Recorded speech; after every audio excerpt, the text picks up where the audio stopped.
जिस तरह से कोरोना वायरस के आने से फार्मा सेक्टर में तूफान आ गया, सारे स्टॉक्स ने लगभग अच्छे खासे रिटर्न दिए, कुछ स्टॉक्स ने पैसे डबल कर दिए, कुछ ने 50% से ज़्यादा रिटर्न दिया। उसी तरह से टिड्डियों का अटैक जो कि बहुत ही बेनिफिशियल साबित हो रहा है एग्रो केमिकल्स के यूज़ के लिए, उसका एग्रो केमिकल का यूज़ बहुत ज़्यादा बढ़ गया है। तो इससे डायरेक्टली रिलेटेड कुछ स्टॉक्स हैं, उस पर आज के वीडियो में हम चर्चा करेंगे और देखेंगे उसका टारगेट प्राइस और देखेंगे कि वो आने वाले दिनों में अच्छा खासा रिटर्न आपको दे सकता है। तो welcome you all to your own channel Stock Mantra. अगर आपने चैनल को सब्सक्राइब नहीं कर रखा तो सब्सक्राइब करें और नोटिफिकेशन बेल पे क्लिक करें। लोकस्ट अटैक, जो कि टिड्डियों का अटैक को कहा जाता है, लोकस्ट टिड्डियाँ होती हैं। तो आप समझ सकते हो कि रबी फसल जो कि कट चुका था, इसलिए जो टिड्डियों का अटैक हुआ था उससे ज़्यादा नुकसान हुआ नहीं है किसानों में, लेकिन मन में डर तो बढ़ चुका है उनके, इसलिए वो इंसेक्टिसाइड्स का यूज़ बढ़ा देंगे। ऐसे काफ़ी एनालिस्ट का भी कहना है कि इंसेक्टिसाइड का यूज़ बहुत ही बढ़ने वाला है पूरे कंट्री में। तो काफ़ी एनालिस्ट ने टारगेट प्राइस भी बढ़ा दिया है इन स्टॉक्स का। अभी तक खेतों में ज़्यादा फसल नहीं था, रबी के फसल कट चुके थे, इसलिए किसानों को ज़्यादा परेशानी नहीं हुई। लेकिन आने वाले टाइम में जबकि खरीफ का टाइम आने वाला है, यहाँ से स्टार्ट होने वाला है, तो काफ़ी मात्रा में बढ़ने वाली है इसकी इंसेक्टिसाइड्स की डिमांड। पहले भी अगर मार्च क्वार्टर का आप रिजल्ट देखोगे तो इन सारे स्टॉक्स ने अच्छा खासा रिटर्न दिया है। तो एग्रोकेमिकल सेक्टर का पहला जो स्टॉक है वो है इंसेक्टिसाइड इंडिया।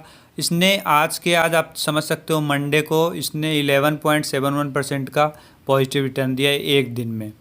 तो आप देख सकते हो कि ये जो तूफ़ान है ये स्टार्ट हो चुका है। इस वीक में देखें तो इसमें काफ़ी गिरावट रही थी, जो कि आप समझ सकते हो कोविड-19 के कहर के कारण। लेकिन कोविड-19 के कहर से ज़्यादा टिड्डियों का कहर का असर इन पे अब दिखना स्टार्ट हो गया है और इनमें पॉजिटिव रिटर्न आने वाले हैं। पिछले एक महीने में 3.91% का पॉजिटिव रिटर्न रहा है। पिछले एक साल में देखें तो 28% की गिरावट रही है। कोरोना वायरस के कारण इसमें काफ़ी गिरावट हुई थी, ये 450 से ऊपर ट्रेड कर रहा था। उसके बाद ये गिरकर इसने लो बनाया 206 का। 206 का लो बनाने के बाद से ये आप देख सकते हो 100% से ज़्यादा का पॉजिटिव रिटर्न अभी तक दे चुका है और उसके बाद अभी आने वाले टाइम में और भी अच्छा रिटर्न देने वाला है। अगर देखें इसकी की मैट्रिसेस तो इसका जो पी रेशियो है ये 7.82 है, सेक्टर पी 16.91 है। तो सेक्टर पी से इसका पी रेशियो कम है, ये इसलिए एक बहुत ही अच्छा फैक्टर है और अच्छा माना जाता है किसी भी स्टॉक के लिए। प्राइस टू बुक वैल्यू 1.45 है, ये भी सेक्टर पी से कम है, ये भी एक अच्छी बात है। डिविडेंड यील्ड बहुत कम है, 0.43% है, सेक्टर डिविडेंड यील्ड 2.17% है। तो आप समझ सकते हो कि डिविडेंड यील्ड कम है, लेकिन ऐसे भी आपको लॉन्ग टर्म के लिए तो इसको अगले साल तक होल्ड करके रखना, अगले 3 से 4 महीने तक भी होल्ड करके रखो तो काफ़ी अच्छा रिटर्न ये दे देगा आपको। तो डिविडेंड उन्हीं को मिलता है जब Q4 का रिजल्ट आता है, अब आएगा ये 2021 में। तो आप समझ सकते हो कि अच्छा खासा यहाँ पे मौका है, अपॉर्चुनिटी है। फॉरकास्ट देखें तो 85% एनालिस्ट सजेस्ट कर रहे हैं कि आपको ये स्टॉक अभी बाय करना चाहिए।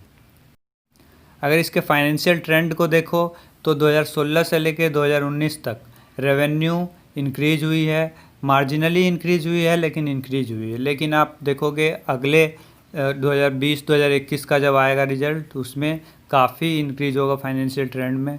और आप अगर प्रॉफिट देखो तो प्रॉफिट भी मार्जिनली इंक्रीज हुई है, ये भी एक पॉजिटिव बात है इस स्टॉक के लिए। अगर होल्डिंग्स ट्रेंड देखो तो प्रोमोटर होल्डिंग जो वो कांस्टेंट रहा है पिछले 6 महीने में, कोई भी प्लेज्ड होल्डिंग नहीं है, प्लेज्ड प्रोमोटर होल्डिंग नहीं है। म्यूचुअल फंड की होल्डिंग भी कांस्टेंट रहा है पिछले 3 महीनों में। आने वाले टाइम में अगर आपको दिखेगा, अभी ये पिछले 3 महीने का है और ये अपडेट हो सकता है कि अभी नहीं किया हो इन्होंने, तो अभी जब ये अपडेट करेंगे नेक्स्ट क्वार्टर में तो हो सकता है आपको देखने को मिले कि जो है म्यूचुअल फंड की होल्डिंग, प्रोमोटर होल्डिंग बढ़ गई हो स्टॉक में, क्योंकि फ्यूचर अच्छा दिखने लगा है इसलिए। इन तीनों स्टॉक्स का टारगेट प्राइस एक साथ हम देखेंगे लास्ट में, वीडियो के लास्ट में, तो वीडियो को पूरा ज़रूर देखिएगा। तो अगला जो हमारा स्टॉक है वो है दीपक फर्टिलाइज़र्स। दीपक फर्टिलाइज़र्स ये पेट्रोकेमिकल्स के सेक्टर में ज़्यादा काम करता है, लेकिन एग्रोकेमिकल के सेक्टर में भी कुछ हद तक इसके बिजनेस हैं। तो आप समझ सकते हो इसने आज एक दिन में 8.54% का पॉजिटिव रिटर्न दिया। पिछले एक हफ्ते में -4.10% का नेगेटिव रिटर्न है। पिछले एक महीने में नेगेटिव रिटर्न है -5% का। पिछले एक साल में आप देखो तो 11% का पॉजिटिव रिटर्न है। तो इसमें अच्छी खासी गिरावट हुई थी, 99 के आसपास ये ट्रेड कर रहा था कोरोना से पहले, 90 रुपये के आसपास। उसके बाद गिरावट हुई, लो बनाया 57 का, और फिर लो बनाने के बाद कोरोना से पहले जो इसका टारगेट प्राइस था उसको तोड़ते हुए इसने अपना जो है न्यू हाई बनाया है। न्यू हाई नहीं कह सकते हैं इसको, लेकिन आप बोल सकते हो कि पैसे को 2 गुना ज़रूर कर दिया है। 57 से 113 तक चला गया और अभी 113 पे ट्रेड कर रहा है। तो इसका मोस्टली पेट्रोकेमिकल सेक्टर में है। और आपको बता दूं कि केमिकल इंडस्ट्रीज़, पूरे केमिकल इंडस्ट्रीज़ में ज़्यादा दिक्कत नहीं होने वाली कोरोना से। पेट्रोलियम से रिलेटेड जो भी सामान है और केमिकल्स है उसके दाम कम हो गए हैं, इससे काफ़ी फ़ायदा होगा दीपक फर्टिलाइज़र्स ये सबको, क्योंकि इनका इनपुट जो है वहीं से आता है। तो वो इनपुट जो है इनका सस्ता हो गया है। और दीपक फर्टिलाइज़र्स बहुत सारे सेगमेंट में काम करती है, जैसे बैटरी वगैरह भी बनाती है, जो भी इलेक्ट्रिक व्हीकल्स के लिए, बाकी बहुत सारे इंडस्ट्री में काम करती है। एग्रीकल्चर में भी है, फार्मा भी में भी है इसका। तो डाइवर्सिफाइड इसका पोर्टफोलियो है। अगर इसका पी रेशियो देखें तो 14.13 है, सेक्टर पी 16.91 है, तो पी रेशियो भी सही है। और पीबी रेशियो देखें तो काफ़ी सही है। प्राइस टू बुक वैल्यू 0.47 है। डिविडेंड यील्ड अच्छी खासी देती है 2.65%। तो लॉन्ग टर्म के लिए अगर आप इसको होल्ड करके रखोगे तो डिविडेंड भी आपको अच्छा खासा मिलेगा। अगर इसका फाइनेंशियल ट्रेंड देखें तो इसमें भी लगभग रेवेन्यू इंक्रीज हुई है। 2016 से कम रहा था 2017 में। बाकी उस अगर आप देखें तो ऐसे रेवेन्यू ओवरऑल इंक्रीज हुई है। लेकिन प्रॉफिट अगर देखें तो 2018 से 19 में प्रॉफिट कम गई थी। 2020 का अभी तक इसका आया नहीं है रिजल्ट। होल्डिंग ट्रेंड देखें तो प्रोमोटर होल्डिंग कांस्टेंट रहा है। प्लेज्ड इसका प्रोमोटर होल्डिंग प्लेज्ड बहुत सारे हैं, करीब करीब जितने भी स्टॉक हैं उनमें से 94% स्टॉक का इनसे कम प्रोमोटर प्लेज्ड होल्डिंग है। म्यूचुअल फंड होल्डिंग देखें तो पिछले 3 महीने में कांस्टेंट रहा है। हमारा जो अगला स्टॉक है वो है यूपीएल लिमिटेड। तो यूपीएल लिमिटेड पिछले एक दिन में नेगेटिव रिटर्न दिया है, -1.62% का। मार्केट में अच्छी खासी गिरावट हुई थी, तो इसने भी मार्केट के डायरेक्शन में ही रैली दिखाई इसने और गिरावट हुई इसमें। पिछले अगर देखें एक वीक में तो नेगेटिव रिटर्न है -8.47% का। पिछले एक महीने में 4% का 4.87% का पॉजिटिव रिटर्न है। पिछले एक साल में देखें तो 38.94% का नेगेटिव रिटर्न है। तो इसमें भी कोरोना के कारण अच्छी खासी गिरावट हुई थी। 516 के आसपास ये ट्रेड कर रहा था, 500 से ऊपर, और लो बनाया 240 का। और 240 के लो बनाने के बाद से अभी तक आप समझ सकते हो 75% से ऊपर का पॉजिटिव रिटर्न दे चुका है और अभी भी अच्छा खासा रिटर्न दे सकता है, जो कि हम देखेंगे इसके टारगेट प्राइस में। अगर रेशियो इसका तो प्राइस टू अर्निंग रेशियो इसका 17.43 है, सेक्टर पी से थोड़ा ज़्यादा है, और प्राइस टू बुक वैल्यू भी सेक्टर पी से ज़्यादा है। डिविडेंड नहीं देती है ये स्टॉक, तो पीवी रेशियो और पी रेशियो ज़्यादा है क्योंकि स्टॉक न्यूज़ में ज़्यादा रहती है। यूपीएल केमिकल और केमिकल इंडस्ट्री की लीडिंग स्टॉक है इसलिए।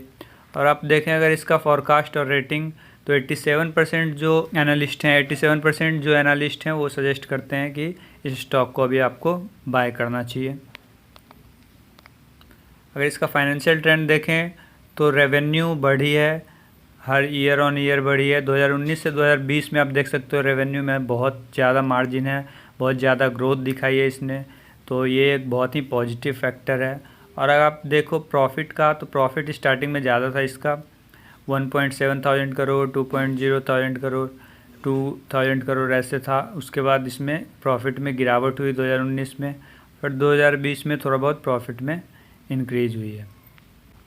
प्रोमोटर होल्डिंग कांस्टेंट रहा है और इसका प्लेस्ड प्रोमोटर होल्डिंग ज़्यादा है क्योंकि डेप्ट में थी कंपनी, अभी भी डेप्ट में है, लेकिन इसने डेप्ट कम किया है अभी कुछ इस क्वार्टर में इसने डेप्ट अपना कम किया, ये भी एक पॉजिटिव है इसके लिए। देखो तो म्यूचुअल फंड होल्डिंग कांस्टेंट रहा है इसका भी। और रिसेंटली इससे रिलेटेड एक न्यूज़ आया था कि इसके जो 1-2 केमिकल्स थे वो बैन कर दिए गए थे, जो फर्टिलाइज़र्स थे बैन कर दिए गए थे क्योंकि उसमें हार्मफुल केमिकल्स पाए जा रहे थे, इसलिए इसका स्टॉक में रिसेंटली गिरावट हुई है।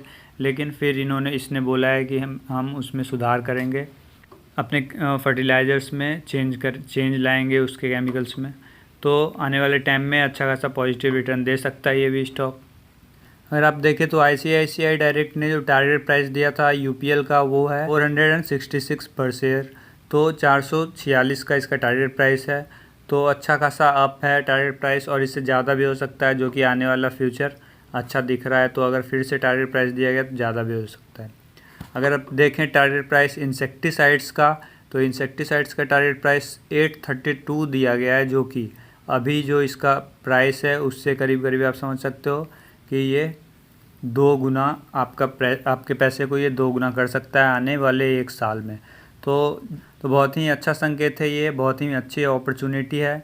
आप यूपीआर और इंसेक्टिसाइड दोनों को बाय कर सकते हो, इन दोनों स्टॉक में इन्वेस्ट कर सकते हो।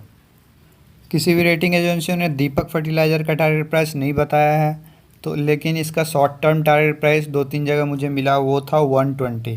तो आप समझ सकते हो कि यहाँ से अगर शॉर्ट टर्म में आप देखो, शॉर्ट टर्म में ये है 120, जो कि 1 से 2 वीक में ये 120 तक जा सकता है। तो आप 4 से 5% का गेन आप देख सकते हो इसमें आने वाले 1 से 2 वीक में। अगर लॉन्ग टर्म का देखो तो आप इसका टारगेट प्राइस 140 लेकर चल सकते हो।